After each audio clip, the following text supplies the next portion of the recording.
kind of leads me into my team that I don't think is necessarily a dark horse anymore. Everybody's favorite darling, the Lions, right? And the reason I say that the Lions are the contender from that division that are going to make it into the playoffs is obviously they made Jared Goff last year a top 6 quarterback on EPA per drop back when having Amon-Ra St. Brown with him. When you're talking about adding a Josh Reynolds and a Marvin Jones to that, the underneath attack, the yards after the catch, Jared Goff is not going to wow you, but he is going to be able to get the ball into the right place, check it down to these guys, and they worked on a lot of short stuff.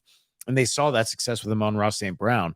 They leaned that way hard in the draft with drafting Jahmir Gibbs, with drafting Sam Laporta, who is one of the best tight ends in college football in the last 10 years after the catch. Very elusive.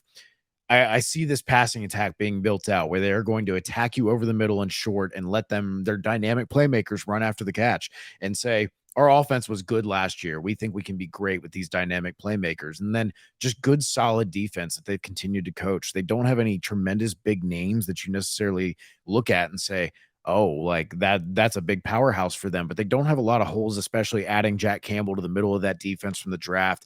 I feel like this is a really solid team in a division with a lot of questions and turnover that I feel like the Lions are primed in their progression and where they are in their rebuild to attack and really take advantage of the weakness in the division.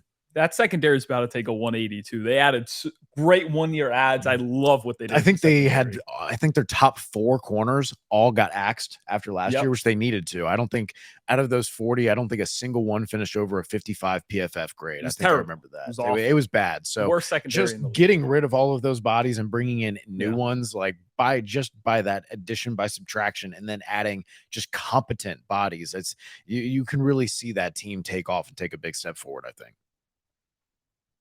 So everybody, I mean, not to rip what you guys said to shreds. I promise you I'm not going to do Go ahead and try, baby. Everybody mentions the Lions. Everybody talks about the Lions. Now, I think Aiden's team was somewhat interesting, but I don't trust Justin Fields.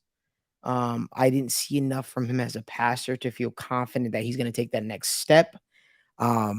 Sure, Matt Eberflus seems like a formidable coach, better than what they had before in Matt Nagy, but I'm not seeing where they're going to be some automatic contender in the NFC. I just think that's a little bit wishful thinking. I mean, especially because I still think that's the Vikings division, and I think we're being really, really disrespectful to the Minnesota Vikings personally. Really?